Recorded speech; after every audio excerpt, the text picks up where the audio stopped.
Hello, folks, or as the great Uncle Doug would say, greetings, fellow ampaholics. What have we here? This was donated by a dear man who wishes to remain unanimous. He's in his 90s, and this beast, he claims, is too heavy for him to lug around anymore, so he graciously donated it to me for my next video subject. And Sugar, go ahead. In honor of Rusty, Sugar is giving it a sniff test. Good girl, Sugar. She's a doll, isn't she? Alright, so we're gonna unveil this thing and see what the heck we got here. Sniff test here. Of course I have to tempt her with a biscuit, unlike the trusty and late Rusty, but she looks like it passes. She's pretty much maybe. Go on, Sugar, check it. Yeah, she's giving it a good sniff over. Yep, get that, Sugar. Yeah. Okay, well, she's not interested. I'd say that passes muster. This is a, what looks to be an all-original 1969 Twin Reverb. I'm going to shut the camera off and flip it around. But let's just take a look at it first. Fender Musical Instruments. Looks like all the knobs are in really good shape. The nice Fender logo. It's got just the right amount of wear and tear, I think. And of course, the necessity of the casters. The grill cloth is in really nice shape too. There's no rips. One tiny little thing where the cat thought he would do it, and they took the cat out and shot him before he could desecrate this beautiful amp. Now, I'm not for animal cruelty. Don't get me wrong. This was owned by a country musician. From what I understand, since it was brand new. All right, let's flip it around. All right. Fender Oxfords. Nice. And I don't know if that chord is original or not. What were they doing in 1969? They definitely weren't putting in three-way AC power cords yet. Look at how nice this is. This is nice and clean. Very interesting. I'm not sure if that's the original wire they were using in '69. I'm more of a specialist of the pre-CBS stuff.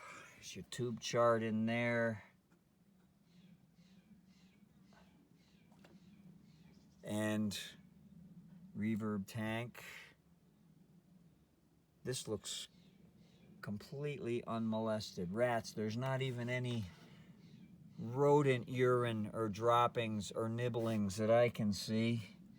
Darn it, how do I know this is truly a vintage amp? And I don't see any white specks, per Uncle Doug, who highly, oh, wait a minute. Maybe, yep, there you go. Okay, this one, yeah, yep, there's some white specks there. Oh, yeah. Good thing I checked that. Thanks, Uncle Doug, for the heads up on that. All right, let's pop this thing open and see what we got. Okay. By the way, there's the serial number, and I don't know what that is. That's someone else added that on there. SA? Who's that? Where's my UL approved sticker? Anyways, all RCA tubes. Now, I did plug this in, then try it out, and tremolo, everything worked. It had a couple little crackles that were probably just dirty pots, but the reverb didn't work. And so there's a few things that can go wrong with reverb, but I would say that is a good possibility that that's what's wrong with the reverb, because that looks like the vacuum is lost in that tube, and all the transformers are completely original. I checked all the numbers before I opened it up. I don't know if you can see that. I'm sorry for the poor camera work. Maybe you can see that, but I'm gonna get a better shot of that when I pop this out of here. Those wires do not look original going from there to there. No biggie. I got more. I don't know what that is. That, I wonder if that's a Recone number possibly. But over here, 465911. That's the 11th week of 1969. 465 is Oxford, and then the other speaker also has that one. I don't know if you can see it, but there it is. So,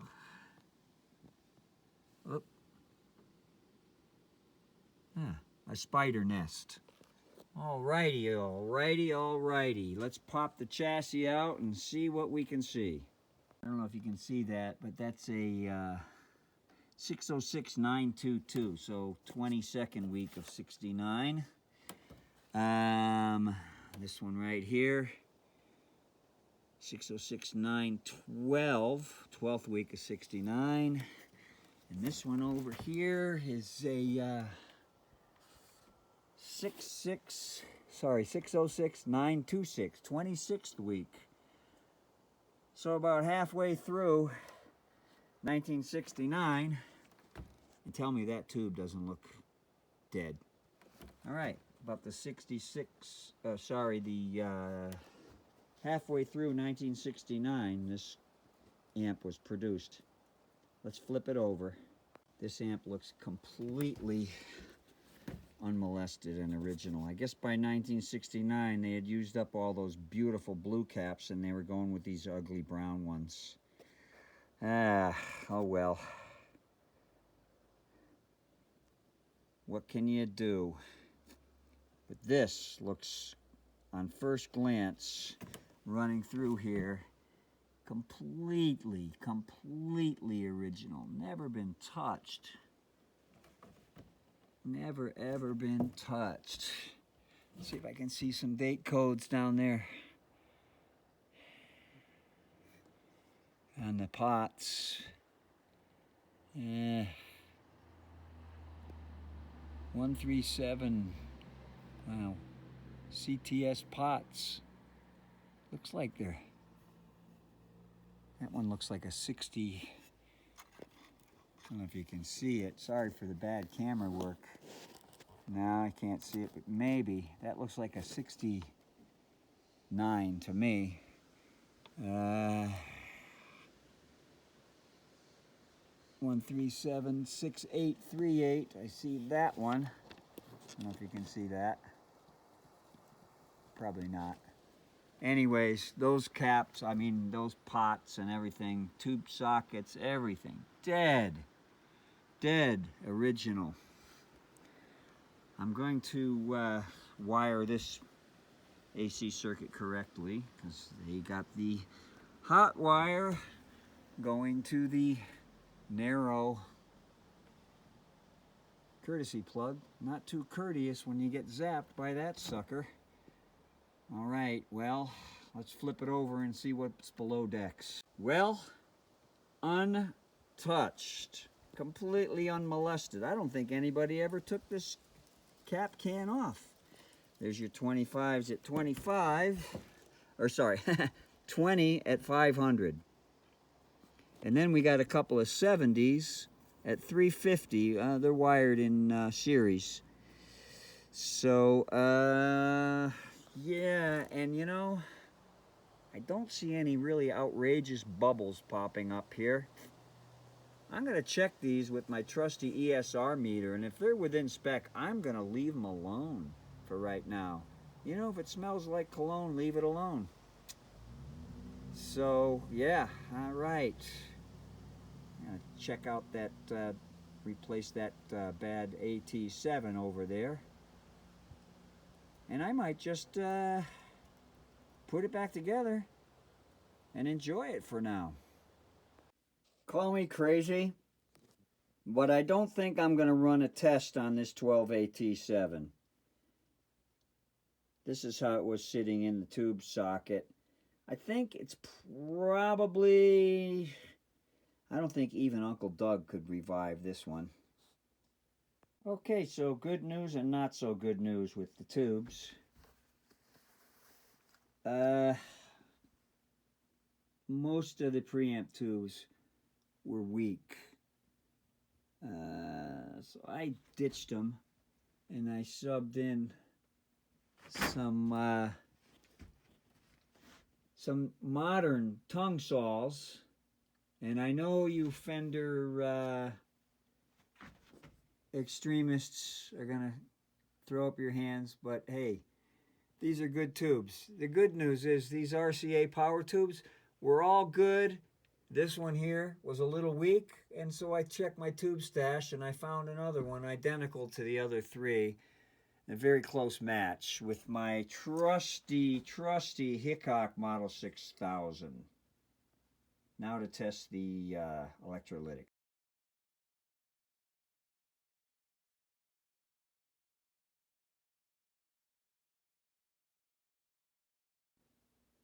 These electrolytics are in superb shape. 0.25. It's they're all under 1, which according to my chart means that they are functioning perfectly fine.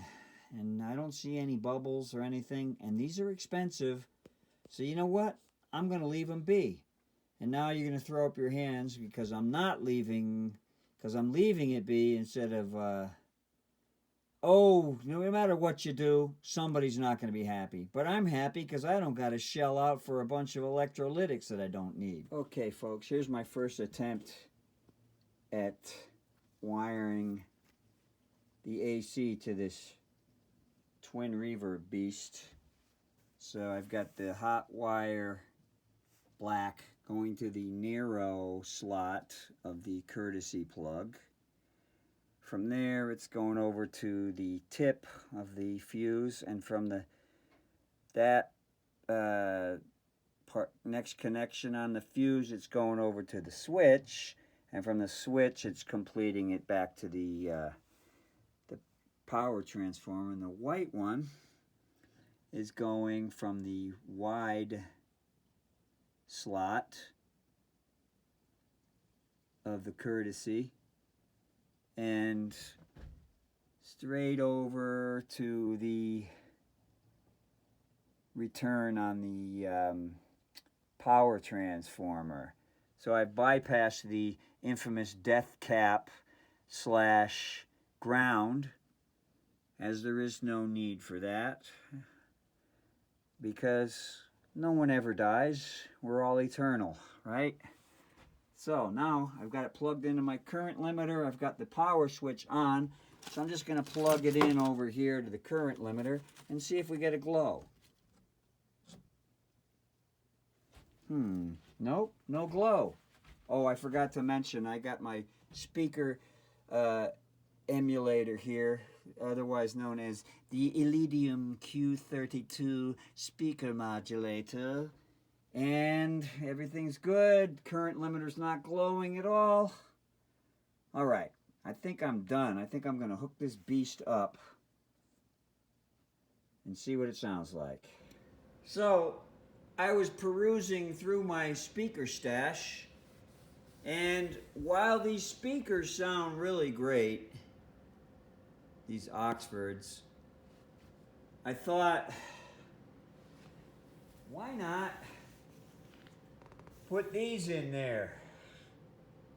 They're just kicking around. these, there. Do the math, folks. Do the math. All right, folks, here's a final shot of the JBLs. The nice graybacks installed in my new 69 Twin. I replaced those cheesy wires with some nice cloth covered, scavenged from a what was it? Oh, it was a yeah, it was a Hammond of the wrong value. And this is an AB763, not an AB769. And if you look really closely there, for export only, and they scribbled that out in the factory.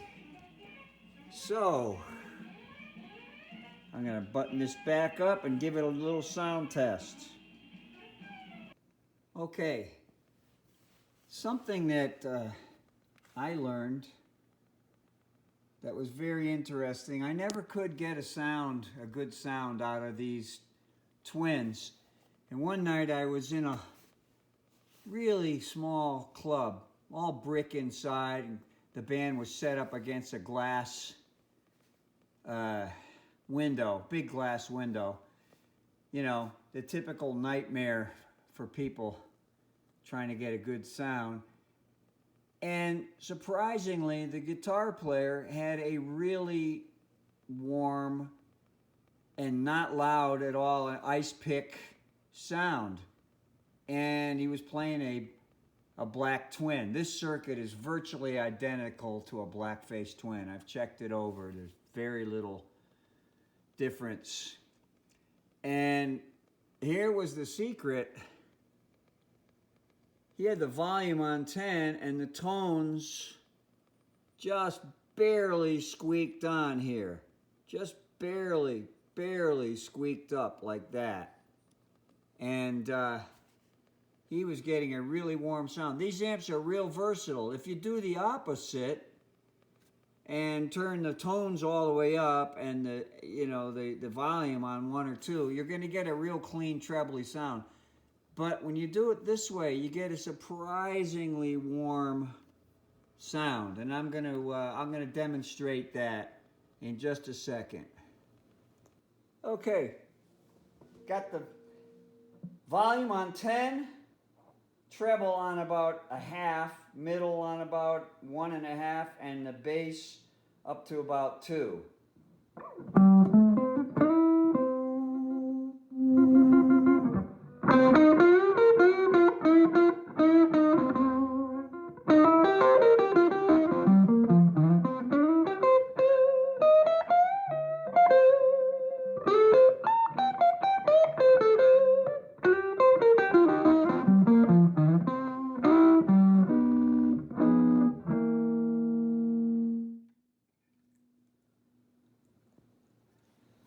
Here's what I kind of call the opposite setting. The treble all the way up, it acts as a volume. The bass on about 6, middle on 3, and volume on 3. Here's the same kind of a guitar with the same key.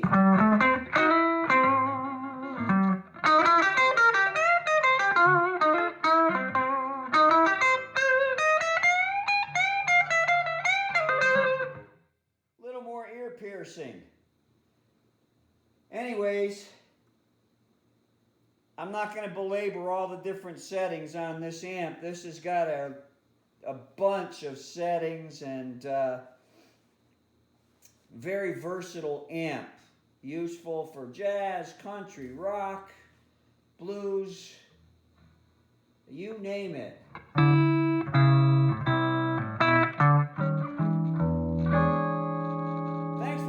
Hope this helps.